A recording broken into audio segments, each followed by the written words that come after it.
کبھی گھروں میں قرآن کھلتا تھا، صبحوں کا آغاز قرآن کی تلاوت سے ہوا کرتا تھا، آج صبح کا آغاز فیس بک سے ہوتا ہے۔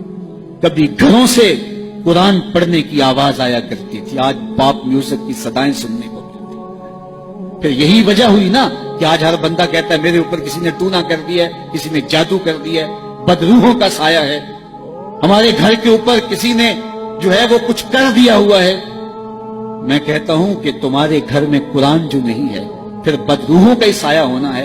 اگر قرآن کی تلاوت ہوتی، اللہ کی رحمت کے فرشتے اترتے، اللہ کی رحمت کا سایہ ہوتا تمہارے گھروں کے اندر، اللہ کی رحمتوں اور اس کے انوار کی بارش ہوتی تمہارے گھروں کے اندر، اور پھر کیا ہوتا ہے؟ بھاگتی عاملوں کے پاس،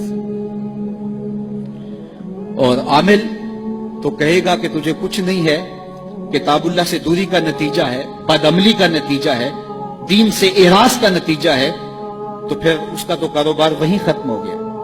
وہ کہتا تو وقت پہ آ گیا ہے، اگر 2 دن لیٹ ہو جاتا تو یہ تعویذ تو چل جانے تھے، پھر مریض بن جاتا ہے ذہنی۔ اور جو قرآن کی چوکھٹ پہ سلامی نہیں دیتا، اس کو پھر اس بابے کی، اس عمل کی چوکھٹ پہ سلامی بھی دینا پڑتی ہے اور اپنا مال بھی گوانا پڑتا ہے۔ اور روز آئے دن اخباروں کے اندر ایسے جعلی عملوں کی کہانیاں چھپتی ہیں، اور سوشل میڈیا کے اوپر بھی آپ دیکھتے ہیں کہ یہ کیسے کیسے بد نصیب لوگ ہوتے ہیں اور کیسی کیسی کارروائیاں بھی کرتے ہیں۔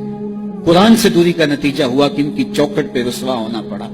اگر گھروں میں قرآن کی تلاوت کا معمول ہوتا تو قرآن زندگی دیتا، قرآن روشنی دیتا، قرآن برکت اتارتا، قرآن کے دم سے رحمات کا نزول ہوتا، رحمتوں کے فرشتے اترتے، گھروں میں چراغاں ہوتا، اندر کے روگ مٹتے، بیماریاں ختم ہوتی، اللہ کی قربت نصیب ہوتی، حضور کے قلب سے قربت کا نور نصیب ہو جاتا۔ اس کتاب سے دوری کا نتیجہ ہوا کہ آج ہم رسوا ہو گئے۔ تو جس نے قرآن سے رخ پھیرا، جس نے قرآن سے منہ پھیرا، وہ رسوا ہو جائے گا۔ قیامت کے دن رسول اللہ صلی اللہ علیہ وآلہ وسلم اللہ کی بارگاہ میں یہ شکایت کریں گے۔ سورہ الفرقان اٹھائیے، وقال الرسول یا رب ان قوم اتخذوا هذا القرآن مہجورا۔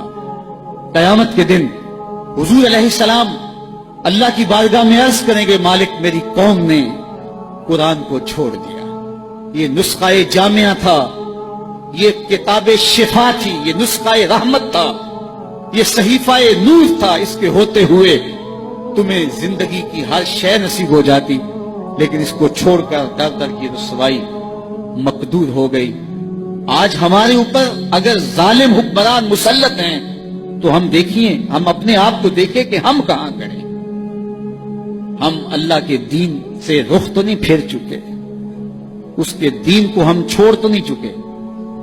جس نے قرآن سے اعراض کیا، پھر اس کی معیشت تنگ کر دی جائے گی، اس کی زندگی تلخیوں سے بھر دی جائے گی، سب کچھ ہونے کے باوجود زندگی میں سکھ نہیں ہوگا، سامان راحت تو ہوگا، راحت نہیں ہوگی، دولت تو ہوگی لیکن دولت سے حاصل ہونے والا سکون اور نفع اسے نہیں پہنچ پائے گا۔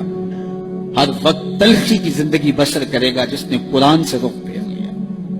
قرآن تو ہماری سربلندی کی ضمانت تھا، قرآن تو عروج کی ضمانت تھا۔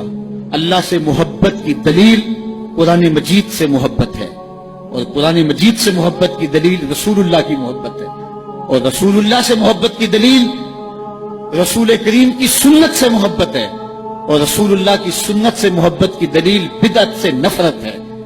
اگر ہم قرآن سے پیار کریں تو ہمیں اللہ کی محبتیں نصیب ہوں گی۔ تو آئیے کتاب اللہ کے ساتھ جڑ کے ہم اپنی زندگی کے اندر روشنیاں